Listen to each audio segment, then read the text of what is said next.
Bonjour tout le monde, je suis Sarah Maria, herboriste thérapeute. Je suis vraiment contente de vous revoir.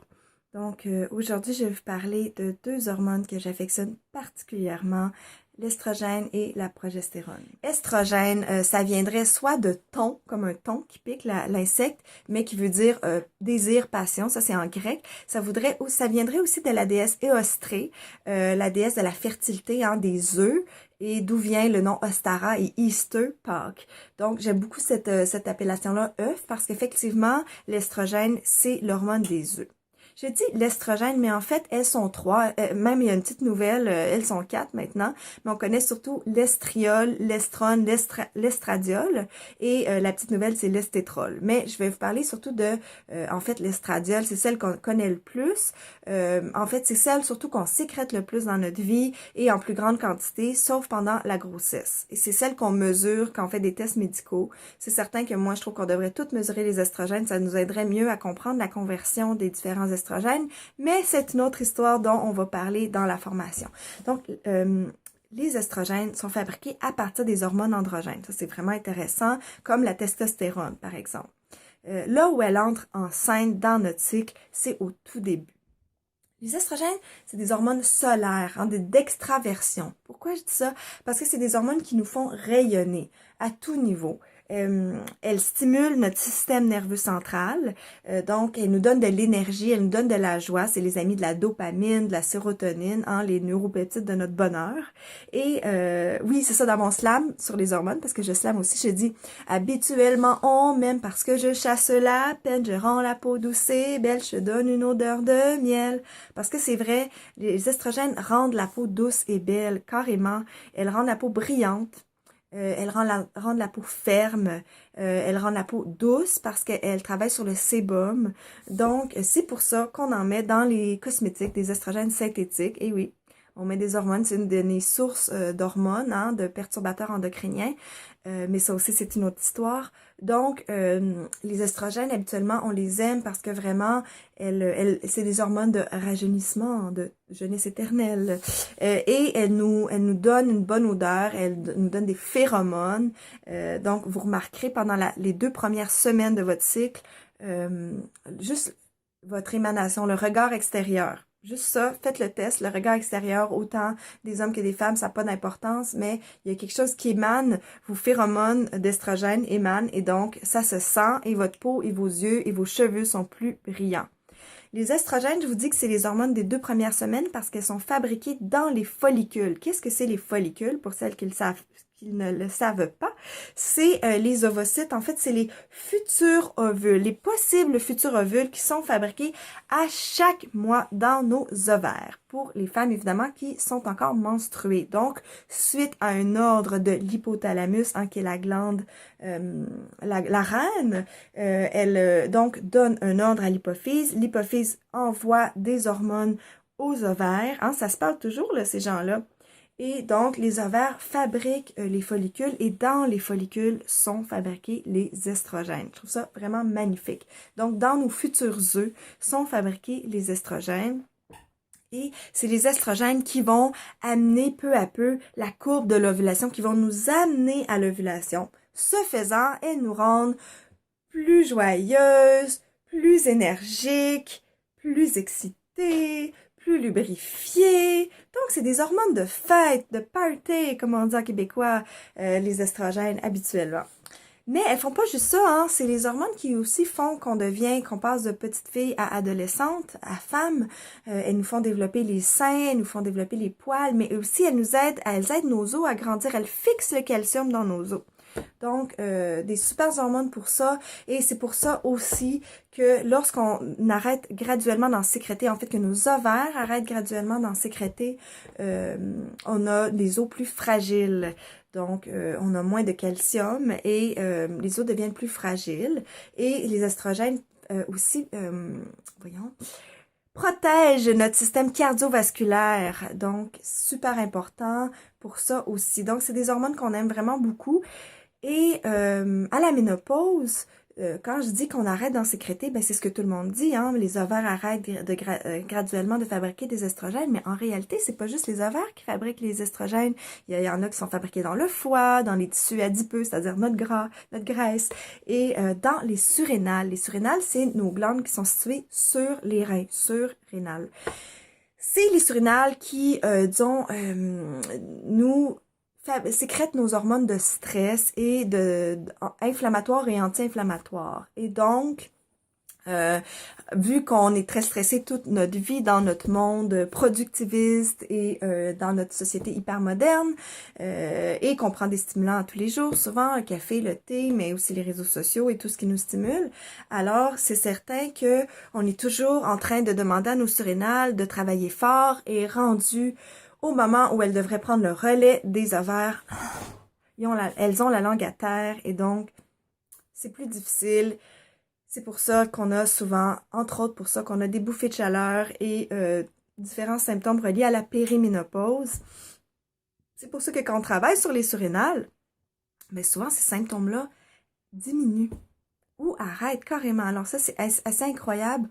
On a tendance à prendre des hormones, que ce soit des estrogènes de synthèse ou bioidentiques ou des plantes phytoestrogéniques, mais on oublie de prendre des plantes qui vont travailler sur les surrénales et souvent, c'est ces plantes-là qui vont aider vraiment à faire la job.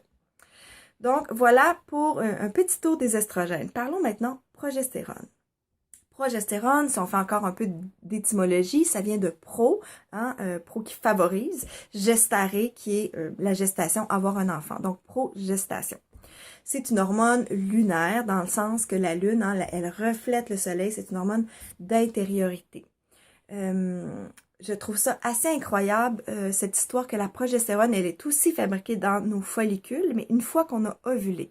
Donc, une fois qu'on a ovulé, que l'ovocyte est sorti de l'ovaire, eh bien, ce qui entourait l'ovocyte, donc ça s'appelle aussi un follicule, c'est un peu mélangeant, mais mettons qu'on prend ça comme une cape.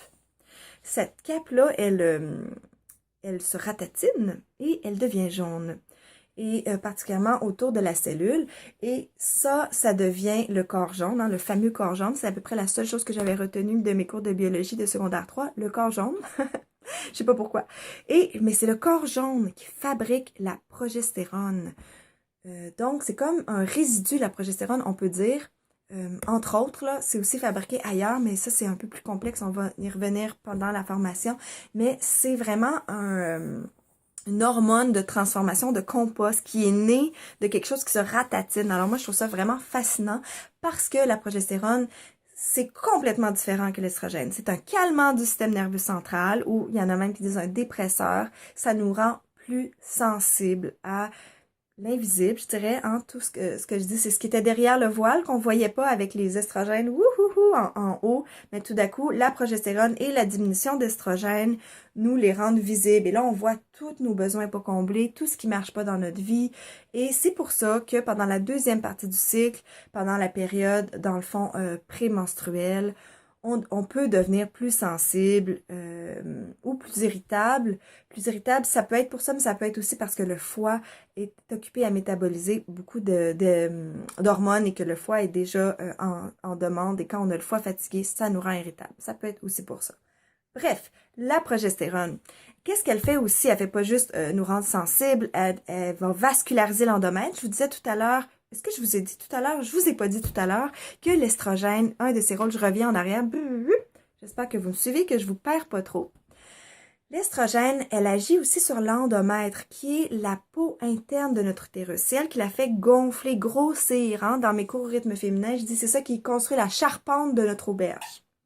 Donc, elle fait grossir l'endomètre, deux premières semaines du cycle, et les 2 autres semaines, la progestérone va venir vasculariser l'endomètre, la grossir encore, mais particulièrement par le développement de vaisseaux sanguins. Pourquoi, vous pensez? Pour nourrir futurs bébés. Parce que le corps ne sait pas qu'on n'a pas de bébé à la dernière minute, et non. Et donc, veut vraiment venir créer des vaisseaux sanguins pour donner des nutriments à un futur possible bébé. Alors, voilà. La progestérone vascularise l'endomètre, fait grossir les seins, en fait, en développant les glandes mammaires, et protège aussi le bébé parce que cette progestérée, elle empêche l'utérus d'avoir des contractions.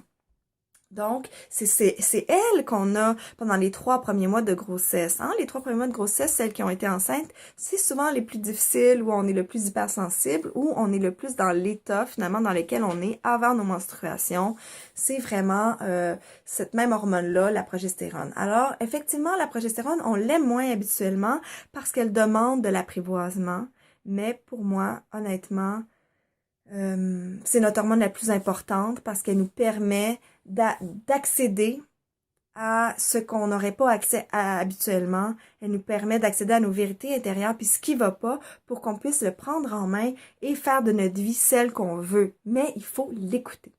Voilà, la progestérone, il faut l'écouter pour qu'on puisse vraiment l'apprécier. Parce que si on est toujours en train de dire « Ah, je suis trop sensible, je suis pas pareil, je suis pas aussi performante, aussi productive, j'aime pas ça », ben c'est sûr que on n'arrivera pas peut-être à entendre les messages de cette hormone-là. Mais c'est certain qu'elle nous amène à être à contre-courant. Parce que la société nous demande d'être toujours pareil, toujours à la même vitesse, toujours à la même performance. Donc, la progestérone nous amène à prendre du temps, à aller plus lentement, à écouter, puis à nous reposer plus. Donc, c'est vraiment super parce qu'elle nous amène à nous écouter finalement. Alors, c'est une autre des raisons pour laquelle j'aime beaucoup la progestérone. Donc, voilà pour une introduction aux estrogènes et à la progestérone. J'espère que ça vous a appris à les connaître et à les aimer, ces hormones-là. Dans la formation, je vais vous faire mon slam sur les hormones au complet. Je vous le promets, c'est une promesse. Vous me le rappellerez si jamais j'oublie.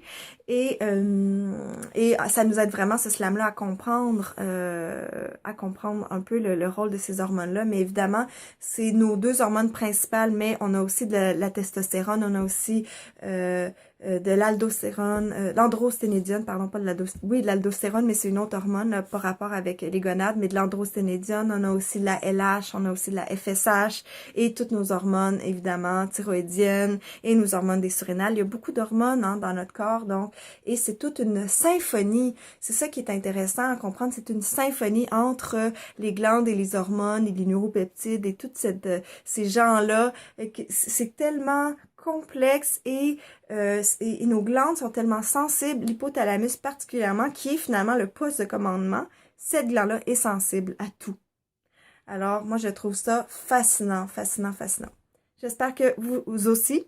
Je vous souhaite une magnifique journée et pour vous inscrire au webinaire de jeudi dans lequel je vais décortiquer mon plan de route, il faut vraiment aller à l'hyperlien pouvoirdefemme en un seul mot.com// super page C, en un seul mot, donc super page C, et vous allez accéder à la page pour vous inscrire au webinaire. Il faut vous inscrire au webinaire et là, vous allez pouvoir vous inscrire à la formation en ligne. C'est vraiment la façon de vous inscrire à la formation en ligne, c'est d'aller écouter le webinaire sur le plan de route parce que j'ai vu que chaque femme qui s'inscrit à la formation a déjà vraiment cette conscience du plan de route et sache où elle s'en va. Super important pour moi. Donc, c'était un plaisir de vous parler de mes hormones chéries et je vous dis à la prochaine.